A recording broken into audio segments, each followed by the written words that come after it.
Great. Well, I think we just hit the top of the hour, so we're going to get started here. Um, Getting a few people added. They also speak English too. Okay, I didn't even know what the message was saying. Yeah. Well, thank you. As Kevin said, happy Monday. It's a beautiful Monday today. So, thank you all for joining us. We're going to go over annual performance reviews today. For those of you who may not know me, my name is Laura Petroviak. I will be presenting today alongside Stacy Dolan, our HR manager. She is on. Unfortunately, she still has some camera issues, so she won't be able to join with video. Hello.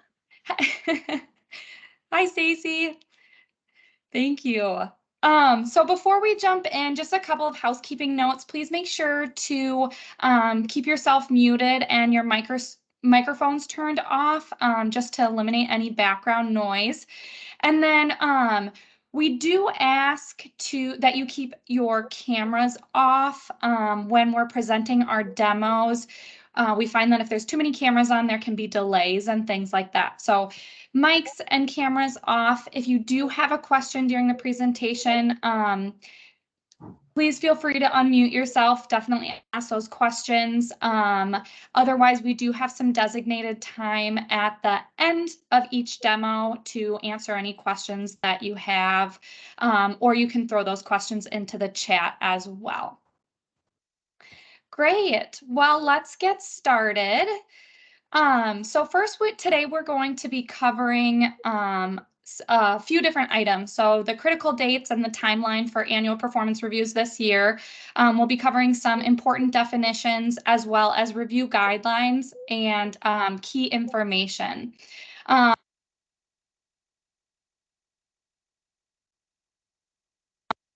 think I got muted there for a second. And then, like I mentioned, we have a couple of. Am I staying off mute there? Can you all hear me? I can hear you, Laura, but you have gone on the mute for some reason. Okay. I can hear you. Yeah, it happened perfect. a couple times, but now we can hear you. Okay, very good. Sorry about that. Not sure what happened. Going back, so we have a couple of demos recorded for us to watch and learn from today. The first demo will cover how to complete a self-review within UKG. Following this, anyone who does not have a direct report can then hop off the call. We will have a second demo that will cover how to complete a review as a manager or a second level manager. So again, for those of you who do not have direct reports, after the first demo and we answer any questions, feel free to hop off the call. So here you can see the performance review process timeline for this year. Feel free to take a picture now, otherwise we will be sending out a timeline after the presentation too.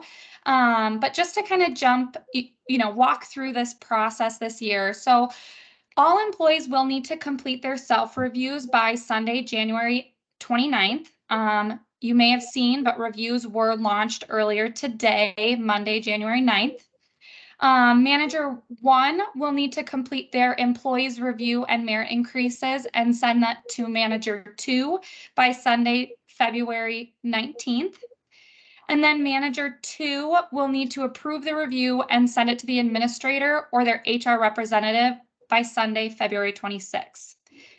So this year, you may have noticed we have added an additional step, and that is your HR representative, either myself, Stacy, or Kevin, will be reviewing all employee reviews.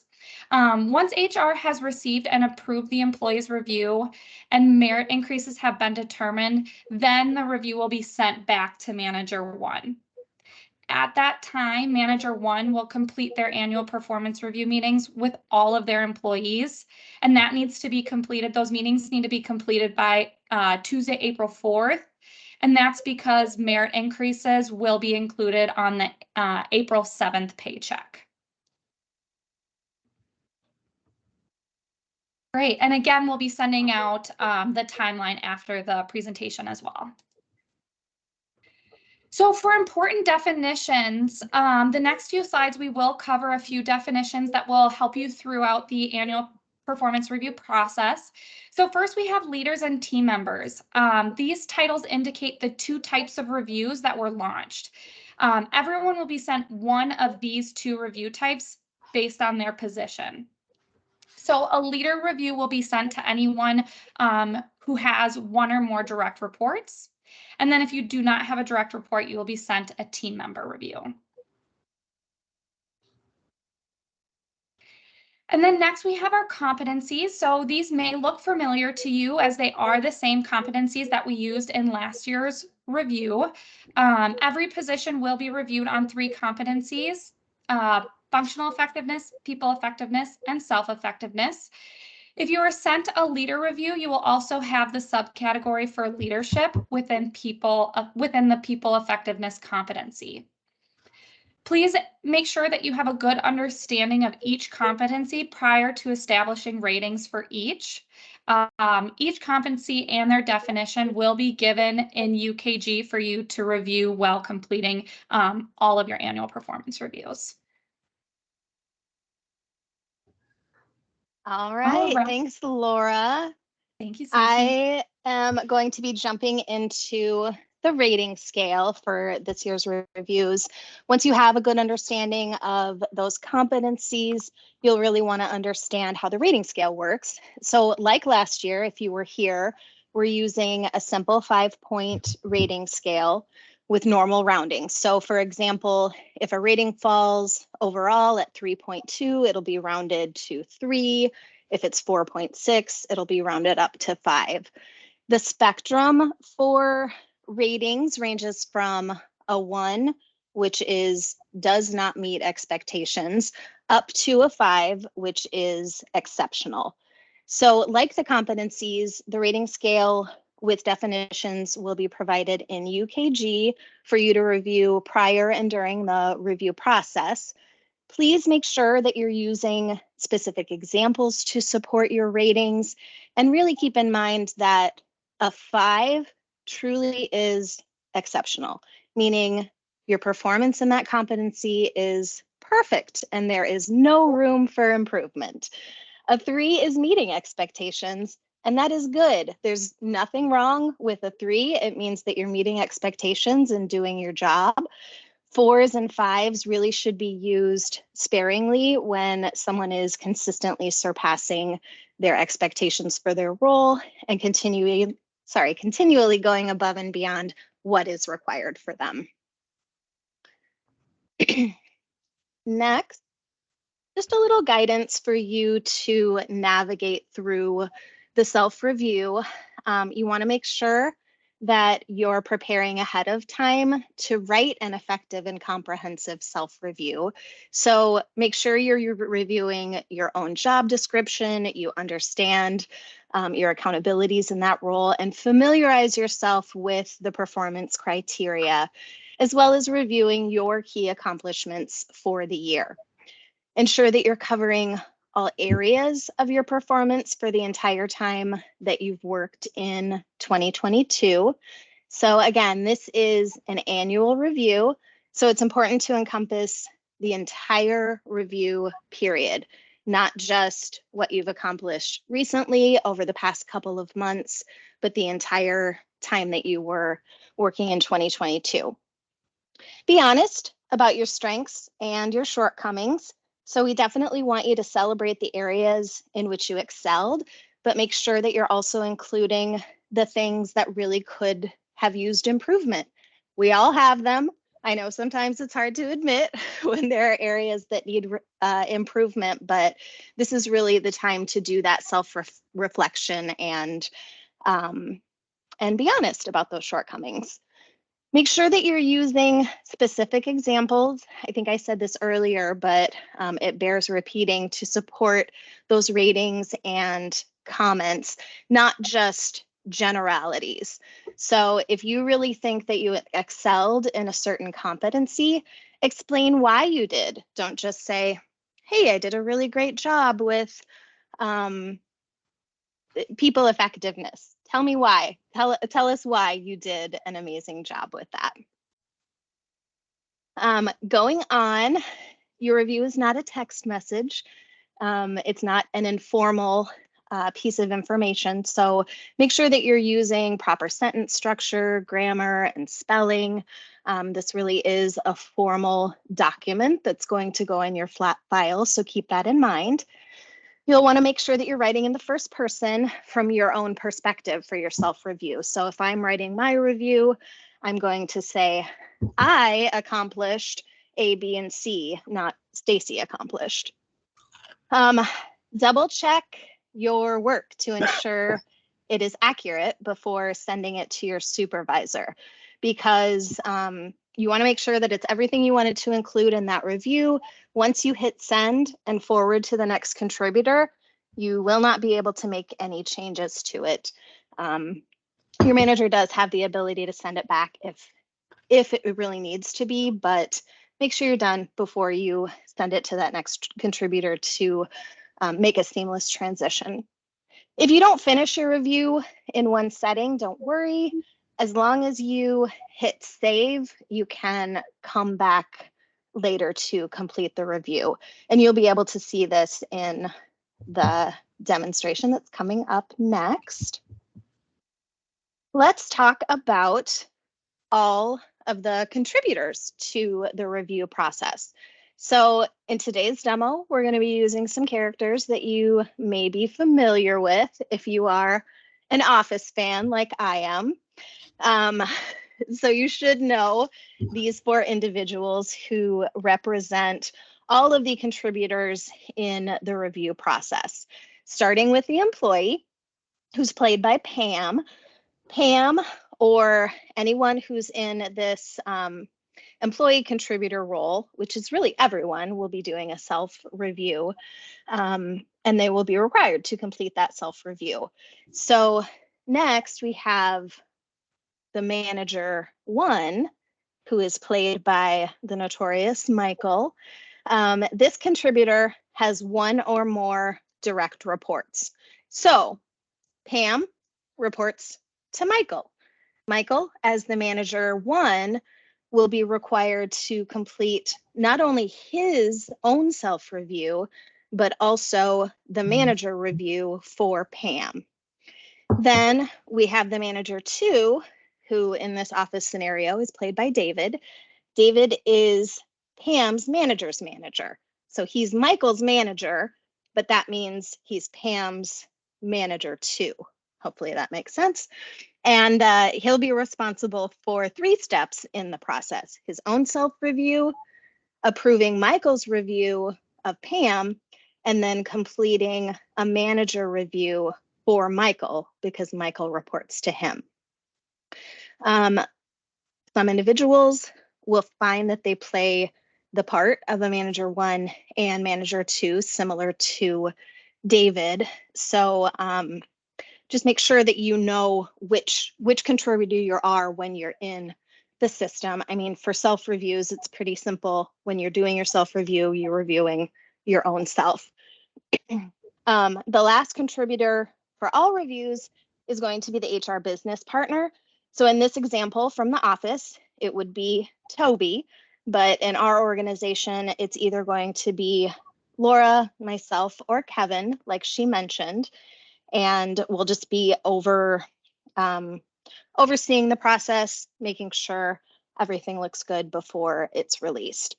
So we are going to revisit the manager roles a little bit later when we dive into the specific manager piece of the review, but I know it can be a little bit confusing. So want to stop here and see if anyone has any questions about these particular roles before we jump into the demo.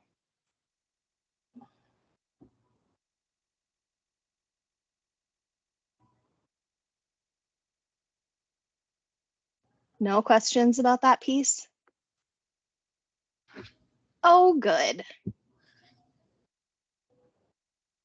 All right, well, I think we're ready to start the demo.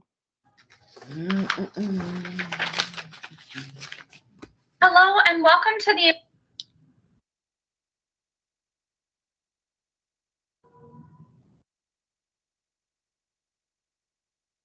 employee self-review.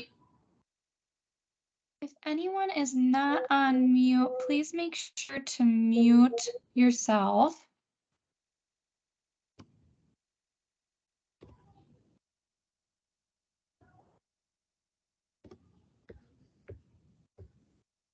Demo. Today we're going to cover.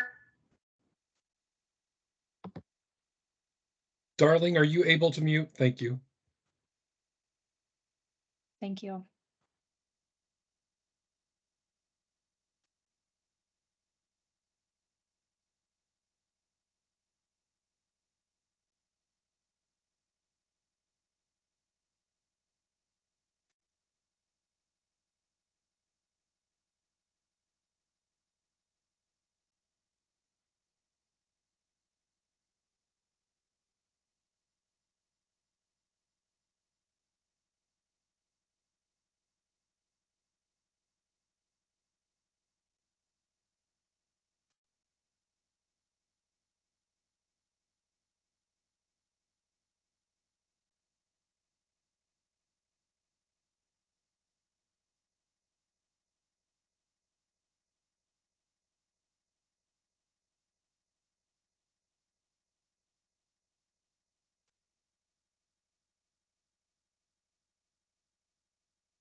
Great, thank you. So that was a quick demo of how to complete the employee self-review within UKG. Just so you are all aware, after the meeting, we will also be providing work instructions, kind of with step-by-step instructions on how to complete that self-review, as well as have the demo accessible so you can look back on that. But before we jump into the Manager 1 and Manager 2 portion of the annual performance review training, does anyone have any questions?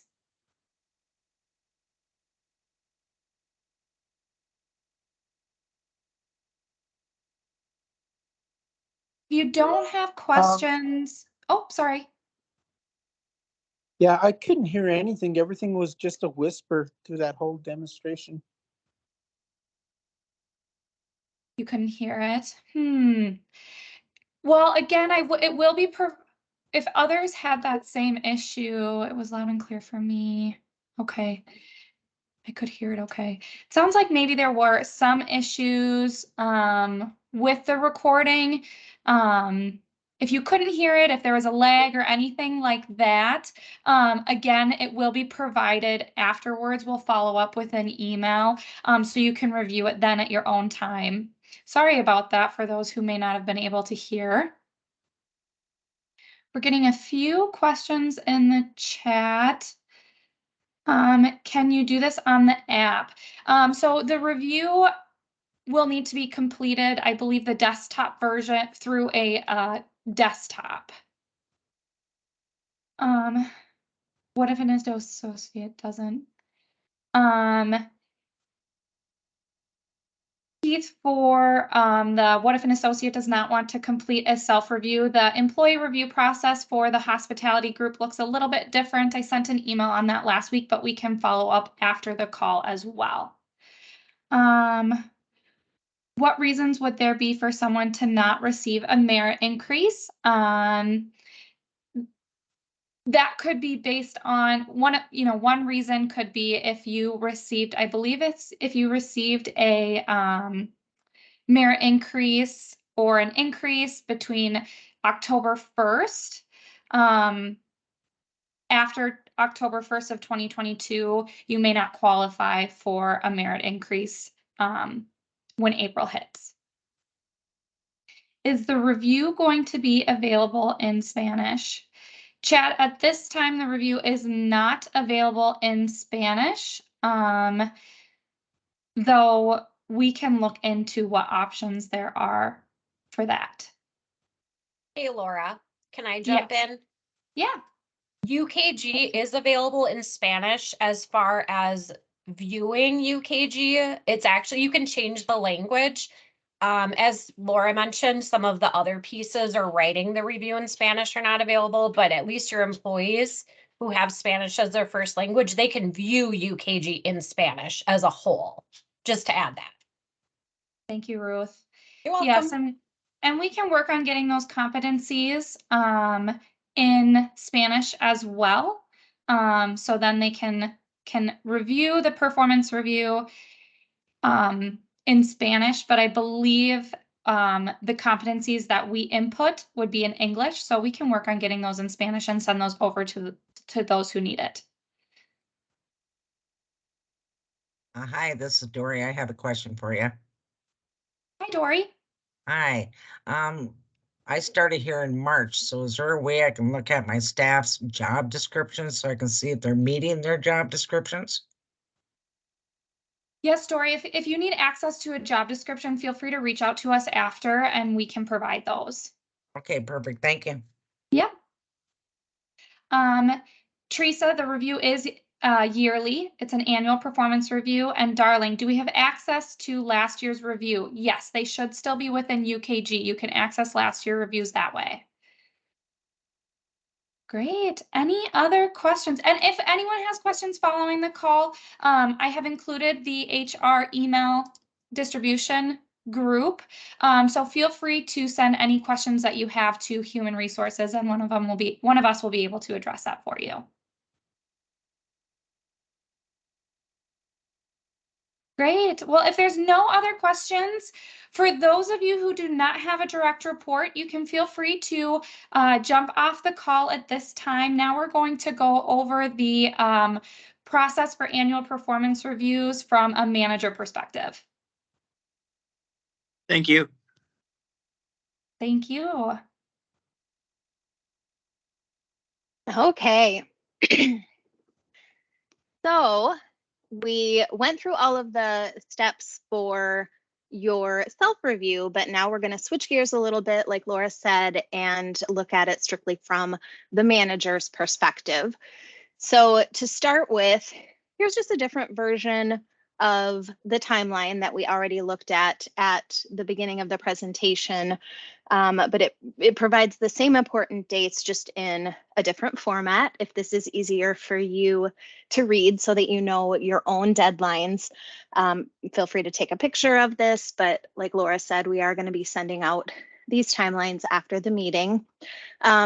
Specifically, being focused on the manager portion, you will have from January 30th to February 19th to complete the reviews for the team members who directly report to you.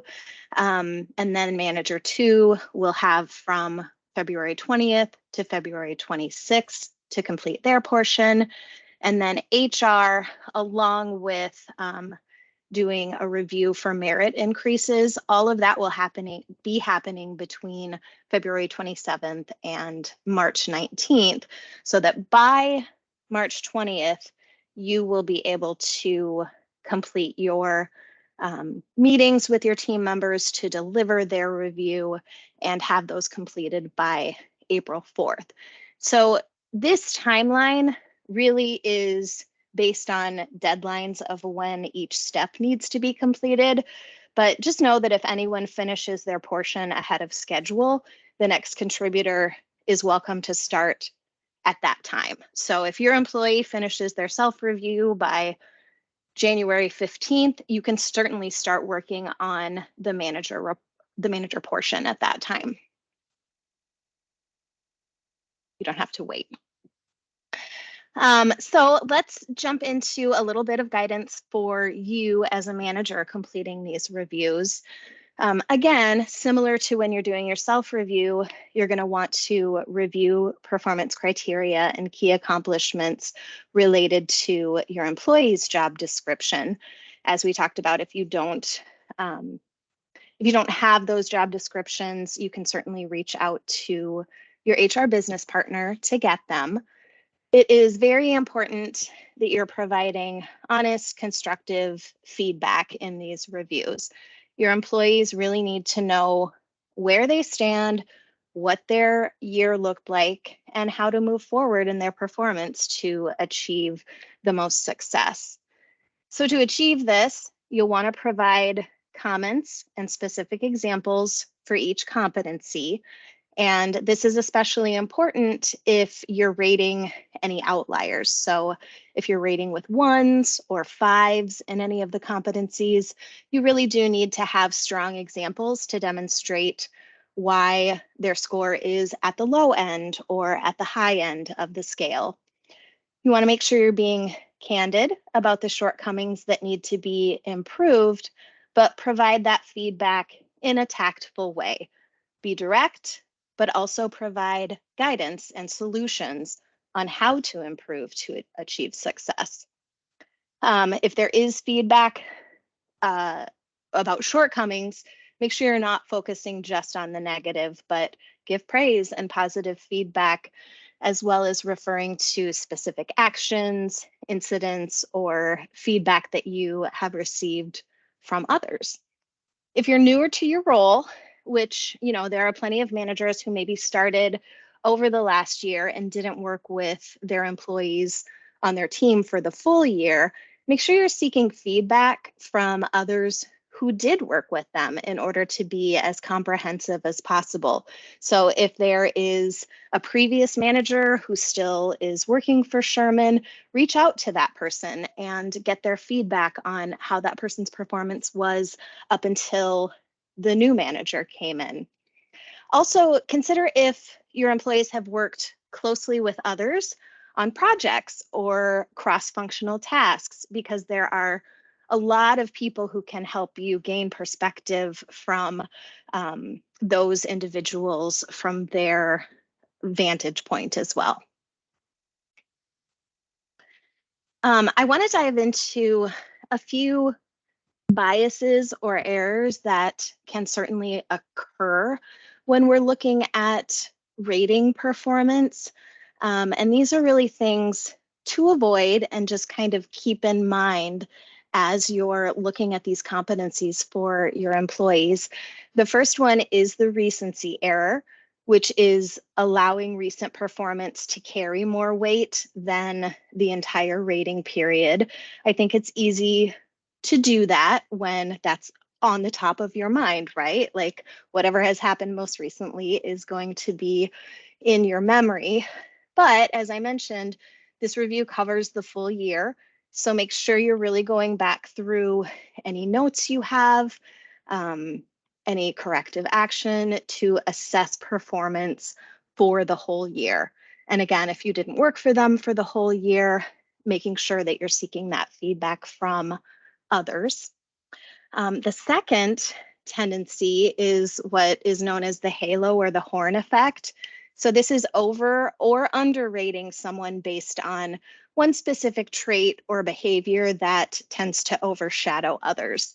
For example, if someone is very likable, they have strong customer service and are just generally perceived likable by others, we have a tendency to overlook areas of performance that have been lacking, leading to the halo effect. We see them as this angel because we really like them. Conversely, if someone is struggling in one area but excelling in another, we may have a tendency to focus only on that weakness, which would be considered the horn effect. The third one is the first impression error, and this would be letting an initial impression carry too much weight. So this can happen when someone makes a really great initial impression. Maybe their first couple of weeks went really great, but their performance has declined since they started, and we continue to view them as we did in the beginning. This can be avoided, again, by really looking objectively at the whole review period and thinking those things through. The similar to me error is a bias toward those who have similar work styles or personalities. We tend to gravitate toward others who have similar personalities and work styles. I think it's only natural. However, someone who works differently may not necessarily be working less effectively than someone who has a similar style to you. So again, keep that in mind as you're writing these reviews. They don't have to be just like you in order to be effective in the work that they're doing. The leniency error is rating all employees on the high end or the low end of the rating scale. This will typically occur when a manager overemphasizes the same positive or negative behaviors in all of their employees. And they, maybe really see their team as a strong team. So everybody gets rated at the high end of the scale when maybe there are some team members that are struggling with certain issues, and that really needs to be addressed. The central tendency error is the opposite of that, rating all employees in the middle to avoid making any judgments. This is typical when a manager may not want to rock the boat by dealing with conflict or seeming to favor top performers. So all of these are just things to keep in mind. The key is to remain honest and objective in the feedback that you're giving. And if you feel as though you may lean toward one of these biases, just be aware of that as you're writing the review and try to remain objective. I think that the manager to approvers can be really helpful in this as well by looking for these things as they're doing their approval of those reviews. Just wanted to come back to the rating scale. I know we talked about this earlier in the presentation, but It bears repeating that a 5 truly is exceptional, meaning there is no room for improvement in that particular area. So if you're giving out a lot of 5s, you really may need to consider your objectivity. A 3 is meeting expectations, and that's good. We want all of our employees to meet expectations. It's fantastic if they're excelling, but it's also not bad to give out 3s. It means that they're consistently completing what's required of them in their role, and 4s and 5s should really be used sparingly. So talking about the functionality in UKG, again, some of this is repetitive, but from the manager's perspective, make sure you're saving your work. If you're unable to complete an employee's review in one setting, that's fine. You just need to save it so you can come back to it later. Once you hit send, it's no longer able to be updated. So make sure that you're double checking that work before completing it. Not all employees have a dedicated computer that they would be able to utilize for writing their self-review. So ensure that they have access to one so that they have the opportunity to complete those reviews. It's really your preference as far as when you deliver the review, when everybody's done in the process and it's time to sit down and have those meetings. You can use an electronic version by having your laptop in front of you, or if it's easier for you to print out a paper version, that's available as well for your reference. You'll be able to see the print icon as shown on the screen here to print it out. But if you do, make sure that you're only including the manager comments, not the manager 2 or HR input, because really the review is coming from the perspective of the manager 1, and the rest of the contributors are just giving advice about the review. So for your reference, oh, sorry, Laura, can we go to the next slide? Thank you. To view the workflow from employee to manager 2, you can look that up in the organization chart on UKG. So we talked about it a little bit earlier with those people from the office as examples, but I want to make sure that you have a good understanding of the roles that your contributors are taking. So you can view an organizational chart within UKG that will show you the reporting structure, and you'll just want to follow the steps that you see in that second screenshot. You'll go to myself, my company, organization chart, and that's going to show you the workflow structure that will be followed for the review. So for example, in the first screenshot that we have on here, we have a property manager, a maintenance supervisor, a maintenance technician, and a caretaker. The maintenance technician and caretaker would be employees who are reporting to the maintenance supervisor. The maintenance supervisor in this example would be the manager 1. They're going to be writing the review from the manager's perspective. Since the maintenance technician reports to the property manager, that would be the manager 2 in this scenario. So the property manager is going to review what the maintenance supervisor wrote for those maintenance technicians and caretakers and give their input. Any questions on who's who in the process before we move on? I just want to make sure that that's clear. You as managers are manager 1. Your manager is manager 2 for the people who report to you.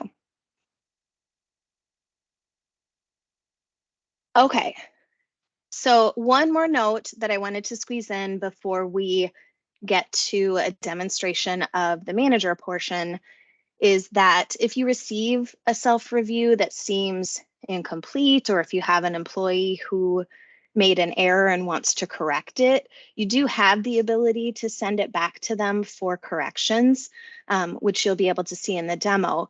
But if you disagree with an employee's self-ratings, there really is no need to send it back. It will be your ratings as a manager that determine their overall score. So more likely, if you're sending reviews back, it's going to be from manager 2 to manager 1 for any changes that need to take place. But you'll also want to make sure that you're communicating those changes outside of UKG with a phone call to discuss, or a meeting to talk about what's lacking or needs to be revised.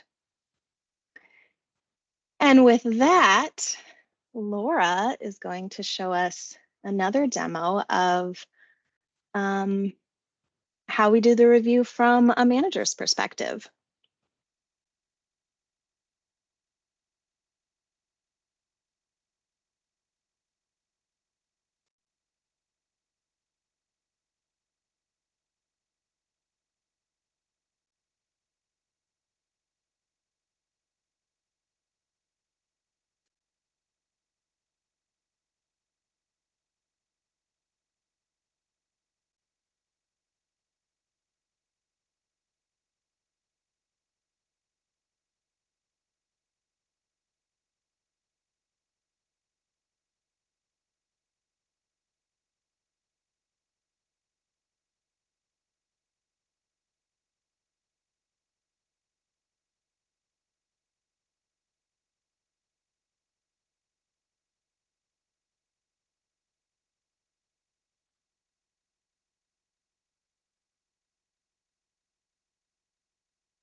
All right, so again, these demos will be available after the call. We will be sending an email kind of with a recap, with the timeline, the demos, and the work instructions. I know we're cutting it close on time, but I want to give you all a chance to ask any questions that you have. So feel free to come off mute or throw those in the chat. Otherwise, if you need to hop off for your next meeting, feel free to send your questions to that human resources distribution email group. We had one question in the chat. If someone received a final warning, do they qualify for an increase? Don, I think that's kind of hard to answer fully, as it probably depends on the situation, and you'd want to work closely with your manager to determine what that looks like in the annual review process. Any other questions? Great.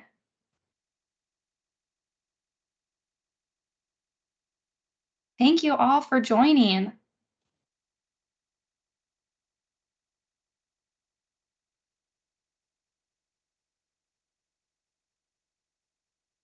Well, I will stay on for a little bit if anyone has questions. Otherwise, thank you so much. Have a great day. Bye, everybody.